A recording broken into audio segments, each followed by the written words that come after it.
ita Sambisa ba a nan da shigantakar take ba, to ni in ni ne yau duk manyan sojan kasar zan zaunar da su zan tsara abu iyakacin mu daidai wata 6 kuma a can zan je zan yi hutu kuma zan zauna in ci abinci a wurin wanda suka fasa kashe mu Allah ya isa in su sun kasa kare wurin wannan ya rage nasu abin da zai biyo baya daban ne dan mu a ce in Allah ya ba mu mulki yau misali ba wai don cewa ni ka kashe ni ka ji daɗi ba ko ka samu yanda kake so ba haka bane wanda suke biye tare da mu suna cikin wannan aƙidar haka za a ci gaba har sai ƙasar nan ta fita daga cikin wannan akubar dattin taɓon da aka zo aka saka motar siyasa mu a ciki wallahi tallahi a wata 6 in dai ni ne ba ku soja ni ba kwan soja ne kowa ya san abin da za a iya makaman da kuke nema kaza kuke nema watakila zurfin bankicin da muka yi bai kai ga yadda su suke tunani ba ina satellite ta Najeriya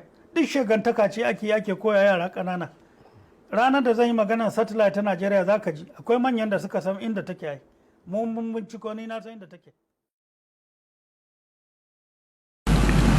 Foreign policy. Nigeria, our beloved country, as member of the international community, has always been alert to her obligations and responsibilities to mankind. Since attaining nationhood, we have made notable contribution to world peace. In that regard, we have maintained a pride of place in the continent of Africa generally and in the West African sub-region in particular.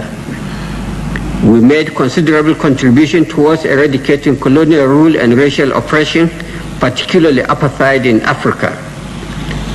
Following the historic end of the Cold War, new economic blocs such as the European Union, the North American Free Trade Agreement have emerged. The African Economic Community is Africa's response to that trend. In that forum, Nigeria's contribution has been appreciable. Happily, relative peace has been achieved in the Middle East, thus paving the way for economic cooperation. These developments will certainly impose new challenges on the developing countries, including Nigeria. Nigeria's foreign policy in the years ahead will therefore seek to meet these challenges. Recent developments on the international scene have led to the growing anxiety of our people to review our foreign policy. Such anxieties should be understood within the context of the recent hostilities against Nigeria. Let me restate that Nigeria's foreign policy is dynamic and responsive to different situations in accordance with our sovereign national interests. We are very well aware that what we are presently witnessing in our relationship with some countries of the world did not arise from our foreign policies. Those who have taken the time to find out the true situation of things in Nigeria have been persuaded beyond reasonable doubt that Nigerians live and will continue to live in peace and harmony with one another. There is in Nigeria abundant evidence of respect for human rights, rule of law and freedom of expression. The Nigerian press remains one of the freest in the world today. However, it is also well known the world over that the exercise of freedom also entails the need for restraint, circumspection and discretion in the overall sovereign national interest. This notwithstanding, I must stress that Nigerian sovereignty will never be compromised. We shall maintain diplomatic relations with all nations of the world on the basis of reciprocity and mutual respect. We shall continue to respect and honor all bilateral agreements entered into. We remain committed to the international obligation of peacekeeping, the observance of fundamental human rights, and the fight against racism and national and international crimes such as drug trafficking and bank fraud and terrorism. We maintain and remain committed to our obligation to promote economic integration in the ECOWAS sub-region and the African Economic Community. We shall also ceaselessly work toward the realization of African unity. We remain grateful to all our international friends who have always stood by us in times of peace as well as in times of difficulties. The dawn of a new era.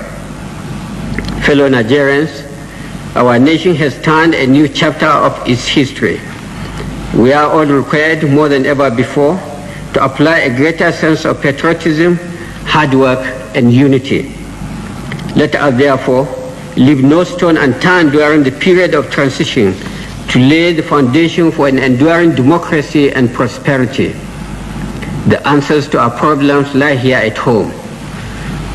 We have resolved at the conference table to remain one indivisible, indissoluble, sovereign nation state. This is the outcome of our continuous search for a viable polity, an outcome of over 3 decades of nation building. What we have collectively built together, no one should attempt to destroy. Accordingly, I call upon our countrymen and women, both at home and abroad, to bury their differences and join hands to enhance our current effort at nation building. Our economic and political reforms are meant to have lasting and stabilizing effect on our great nation. Hard work and productivity should be our guiding principles. To our team members who work on the farms, in the factories, and in the marketplaces, your contributions to our national development are immeasurably commendable. Greater opportunities lie ahead of all of us to open up our rural areas for development. Let the years that lie ahead of us be the year of agrarian and industrial transformation. Let this nation march into the 21st century better equipped and prepared to face the challenges of the future. No one can do this for us but ourselves. Long live the Federal Republic of Nigeria. Thank you.